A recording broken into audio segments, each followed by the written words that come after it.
Chào các bạn, hôm nay mình sẽ chỉ các bạn làm cuốn chả giò ha. Thì cái chả giò của mình làm là mẹ của mình chỉ mình ha, nên mình làm theo cách của mẹ mình lâu lắm rồi, làm của mẹ mình cái bí quyết của mẹ mình, cho nên nó rất là ngon. Thì mình sẽ cần 1,5 phao thịt heo xay ha, 1 phao tôm này chút mình bằm nhỏ nha, và 1 củ hành tây mình bằm nhỏ sẵn rồi nè. Tôm là mình sẽ bằm này. Và mình cần cái bánh tráng gói, và mình cần 1 củ cà rốt và 1 phần, tại củ khoai cao này nó bự lắm cho nên mình chỉ cần 1 khúc như vậy thôi. Nhưng mà khi bạn gọt đồ xong á, thì bạn nhớ rửa nước muối nha, không có nhớ nha. Đó. Thì bây giờ mình sẽ đi bằm cái tôm ha, bằm nhuyễn giống như mình bằm cái củ hành vậy đó. 1,5 phao thịt bằm vô ha, và cái tôm mà mình vừa băm nhuyễn đó, 1 phao tôm băm nhuyễn ha, mình để chung vô, mình trộn hai cái này lại ha, và mình cho vào đây 1 muỗng dầu hào ha,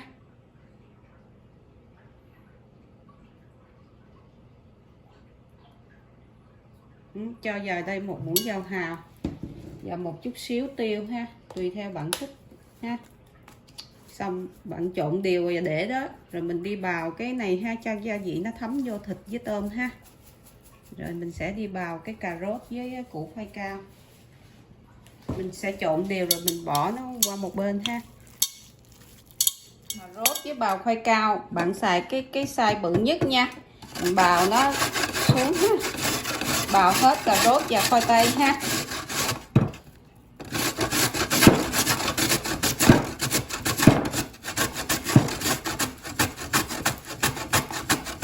Bào xong á thì mình sẽ cho hai cái này vô ha, vô cái thịt hồi nãy á.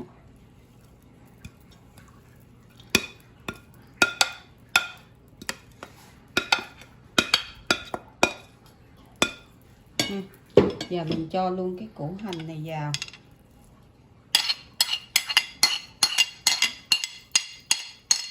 Sau đó mình cho vào này ba muỗng cà phê, 3 muỗng súp nhỏ bột nêm ha, mình đừng có nêm muối nha, lưng thôi không có cần đầy. 1, tại sau này mình chấm với tương ớt ăn cũng ngon. 2 và 3 muỗng lưng thôi ha. Sau đó bạn cho vào đây 1 muỗng tiêu,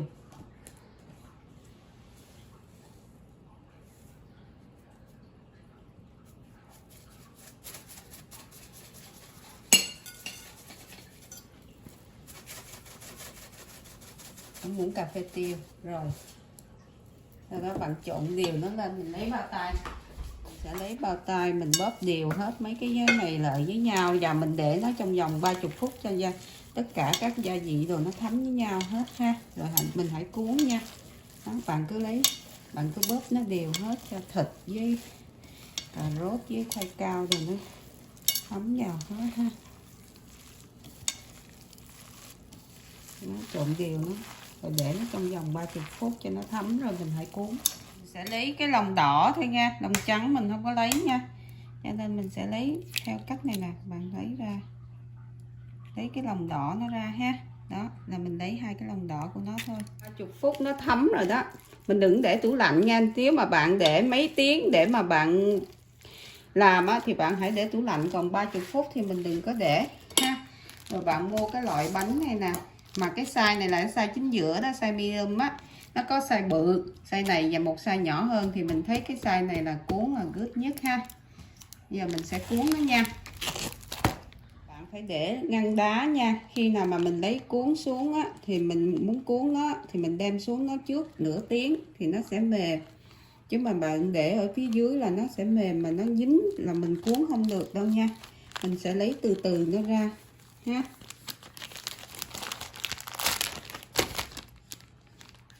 Nó còn đang hơi cứng rồi, mình sẽ lấy nó từ từ, không nó rách á. Nó có 2 mặt, một mặt trơn và một mặt nhám ha, thì mặt nhám mình phải để vô phía trong nha. Đó, mình lấy khéo khéo nó để nó không nó rách.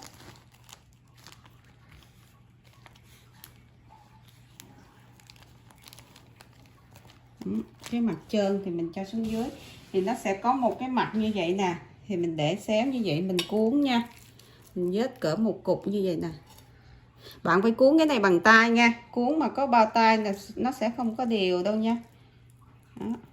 Mình để nó như dài như vậy ha, xong mình cuốn nó lại, mình xếp nó theo kiểu này ha.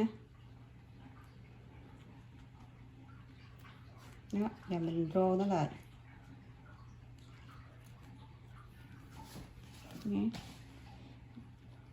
Bạn cuốn rồi tới đây các bạn lấy cái lòng đỏ trứng gà, bạn chét nó ở đây nè để cho nó dính lại ha. Đó, cái này là một cuốn chả giò nó đã xong rồi đó.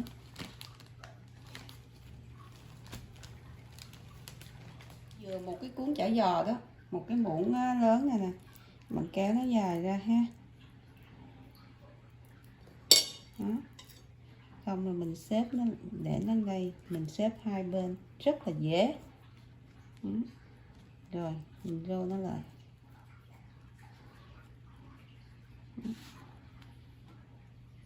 Đó. Vậy là cuốn chả giò mình đã hoàn thành, giờ mình chỉ đem chiên thôi ha. Đó, đây là cuốn chả giò mình cuốn xong rồi, dầu bắt vào mình chiên đó nha, đổ nó tới vậy là được rồi. Cái để cái dầu nó nóng rồi bắt đầu mình chiên chả giò nha. Dầu nó sôi á, mình bỏ chả giò vào mình chiên nha. Mà muốn biết dầu sôi không, bạn nhúng đũa vô mà thấy đũa mà nó sôi là bạn biết dầu nó nóng, mình bỏ vào mình chiên ha, chiên đều nó hai mặt.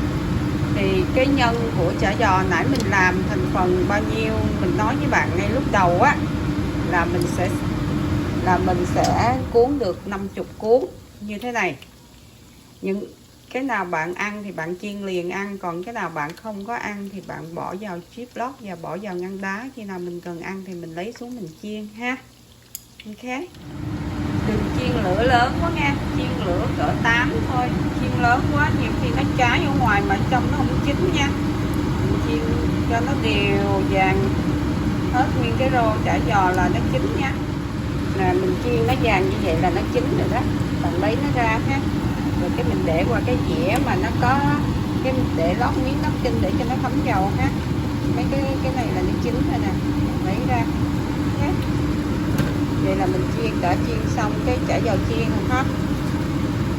Bạn thử đi, cái này mình ăn không là nó vừa rồi nha, không có cần chấm cái gì. Nếu mà muốn chấm thì bạn chỉ chấm với tương ớt thôi ha, mình có chấm cái gì nữa hết, tại vì mình đã nêm nếm đầy đủ gia vị ở trong cái nhân nó hết rồi, cho nên mình ăn không nó rất là vừa.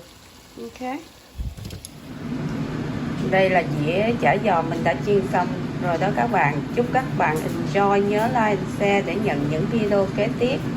Ok, mình có thể ăn kèm cái này với tương ớt cũng được nha. Cảm ơn các bạn.